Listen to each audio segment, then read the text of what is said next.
नमस्कार दोस्तों, एक बार फिर से स्वागत है आपका मेरे YouTube चैनल पर। दोस्तों आज मैं आपके लिए लेकर आया हूँ एक ऐसा बिजनेस आइडिया जिसे पूरे YouTube पर आपको कोई भी नहीं बताएगा। YouTube तो छोड़िए, पेड क्लासेस में भी ये आइडिया किसी को नहीं बताया जाता है। बहुत ही कम लोगों को इसके बारे में पता होता है और यही वजह है कि बहुत ही कम लोग इसे करते हैं। आप ऐसा मानकर चल सकते हो कि हमारे देश के लगभग 1 या 2% लोगों को ही इस चीज के बारे में पता है और वो 1-2% लोग ही इस चीज का फायदा उठाते हैं और हर साल करोड़ों रुपए कमाते हैं। वो इस नॉलेज का फायदा उठाकर बहुत अमीर हो जाते हैं, हर साल करोड़ों रुपए कमाते हैं और कानों कान किसी को खबर नहीं होने देते और ना ही किसी को बताते हैं। और इस बिजनेस की खास बात यह है कि इसे कोई भी कर सकता है। आप चाहे तो अपनी जॉब के साथ भी इसे कर सकते हैं। जॉब के अलावा अगर आप कोई और बिजनेस करते हैं तो उस बिजनेस के साथ साथ भी इसको आप कर सकते हैं। और चाहे तो आप घर में बैठे बैठे इसे मोबाइल से भी ऑपरेट कर सकते हैं और खूब पैसा कमा सकते हैं। बस आपको नॉलेज होनी चाहिए और यही सबसे बड़ी बात है। इस देश में ज्यादातर लोगों को इस चीज के बारे में पता ही नहीं है। लेकिन आप फिक्र मत करिए, मैं आपके लिए लेकर आया हूँ ये एक्सक्लूसिव नॉलेज जिसे आप अपने बिजनेस के रूप में कन्वर्ट करके बहुत पैसा कमा सकते हैं। तो दोस्तों ये तो आपको पता ही होगा कि एक देश से दूसरे देश में माल भेजने के लिए शिप में कंटेनर भर भर कर भेजे जाते हैं और उन कंटेनर्स में बहुत सारा इंपोर्टेड माल भरा होता है, जैसे कि फोन हो सकते हैं, लैपटॉप हो सकते हैं, पीसी हो सकते हैं, महंगे कैमरे हो सकते हैं, कपड़े हो सकते हैं या फिर ये माल कुछ भी हो सकता है। तो कभी कभी होता क्या है कि जब कोई शिप अपने कंटेनर को लेकर किसी दूसरे देश में आता है, जैसे मान लो अमेरिका से कोई कंटेनर आ रहा है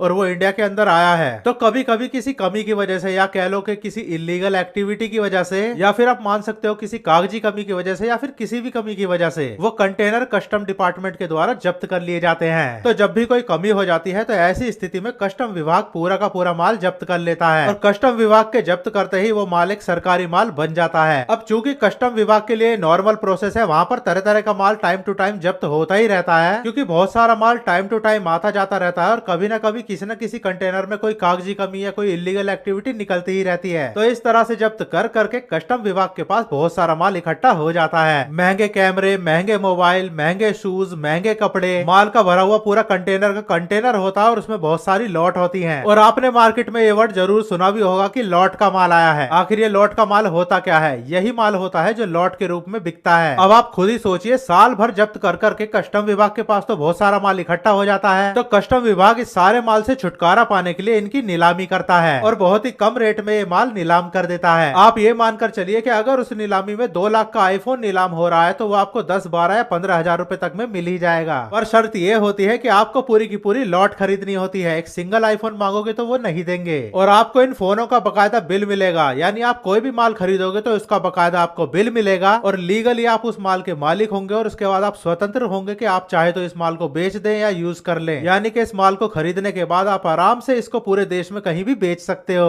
वो 2% अमीर लोग जो इस बिजनेस में लगे हुए हैं वो साल भर यही करते हैं और खूब मोटा पैसा कमाते हैं। अब आप खुद ही सोच कर देखो कि 1.5 लाख का आईफोन अगर आपको 20,000 में मिल जाए और आप बाहर जाकर उसे 50,000 में भी बेच दो तो हाथों हाथ बिक जाएगा और एक फोन पर आप सीधे सीधे 30,000 रुपए कमा लोगे, क्योंकि वो बिल्कुल ब्रांड न्यू होते हैं, बिल के साथ होते हैं, उनके साथ कोई गड़बड़ नहीं होती, तो वो बहुत ही आसानी से मार्केट में बिक जाते हैं। बाकायदा दुकान वाले भी आपसे उन्हें खरीद लेते हैं। अब आप खुद ही सोचो कि एक लोट में अगर आपने ऐसे 100 फोन खरीद लिए और हर फोन पे 30,000 रुपए के हिसाब से आपने कमा लिए, तो एक लोट पे ही आप पूरे 30 लाख रुपए कमा लोगे। एक एक लोट से इतनी इतनी कमाई होती है, बल्कि इससे भी ज्यादा ज्यादा कमाई होती है। और यही वजह है कि वो अमीर लोग जो इस बिजनेस को करते हैं वो किसी को भी इसके बारे में पता नहीं चलने देते। आपको तो शायद पता भी नहीं होगा, दिल्ली, मुंबई, कलकत्ता जैसे बड़े शहरों के ऐसे बहुत सारे कारोबारी हैं जो सिर्फ इसी कारोबार में लगे हुए हैं। वो साल भर लोट का माल खरीदते और बेचते हैं और करोड़ों रुपए का मुनाफा कमाते हैं। Branded shoes, branded mobile, branded laptop, branded camera, सोचो ऐसे माल से आप कितना कमा सकते हो।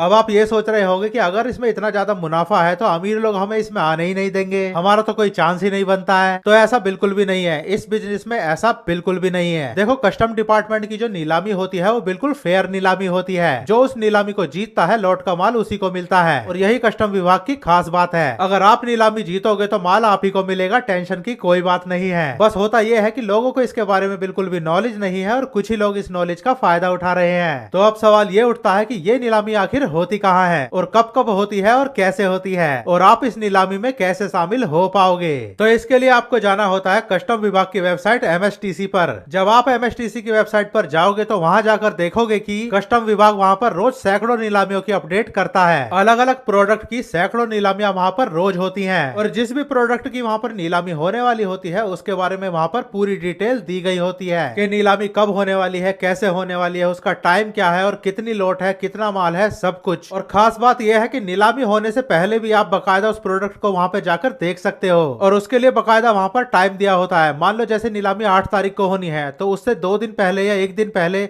6 तारीख को या 7 तारीख को आप वहां पर प्रोडक्ट को जाकर देख सकते हो और बकायदा प्रोडक्ट को हाथ में लेकर, छूकर, टच कर मतलब पूरी तरह से अपनी तसल्ली करके देख सकते हो। और जब आपको प्रोडक्ट जच जाए तो आप उसकी नीलामी में शामिल हो सकते हो। तो अब सवाल यह है कि इस नीलामी में शामिल होने के लिए आपको क्या करना होगा। तो ज्यादा कुछ नहीं, आपको एमएसटीसी की वेबसाइट पर जाना होगा और वहां पर अपना रजिस्ट्रेशन कराना होगा। रजिस्ट्रेशन के लिए आधार कार्ड, पैन कार्ड, जीएसटी और पासपोर्ट साइज फोटो लगेगी और साथ में 10,000 रुपए की एक नॉमिनल सी फीस लगती है जो जीएसटी जोड़कर लगभग 12,000 रुपए बैठती है। ये 12,000 रुपए भर के और अपने कागजों को पूरा करके आप वहां पर अपना रजिस्ट्रेशन करा सकते हो। और ये रजिस्ट्रेशन आपको सिर्फ एक बार कराना होता है। एक बार आप रजिस्टर्ड हो जाओ तो आपका एक रजिस्ट्रेशन नंबर जनरेट हो जाता है और आपका एक आई कार्ड बन जाता है और उस आई कार्ड के जरिए आप कभी भी पूरी जिंदगी भर, लाइफ टाइम के लिए इन नीलामियों में शामिल हो सकते हो। आपको दोबारा किसी नीलामी में जाने के लिए दोबारा कोई रजिस्ट्रेशन नहीं कराना होता। सिर्फ एक बार के रजिस्ट्रेशन से आपको इन नीलामियों का लाइफ टाइम एक्सेस मिल जाता है। बस एक बार रजिस्ट्रेशन कराओ और वैलिड हो जाओ। बस फिर क्या, फिर नीलामियों में जाओ, माल खरीदो, बेचो और खूब कमाओ। बड़े बड़े कारोबारी यहाँ से लॉट की लॉट खरीद लेते हैं और उन्हें होलसेल की मार्केट में ले जाकर बेच देते हैं और होलसेल में सारा माल एक ही दिन में बिक जाता है। आप भी ऐसा कर सकते हो और हर साल करोड़ों रुपए कमा सकते हो।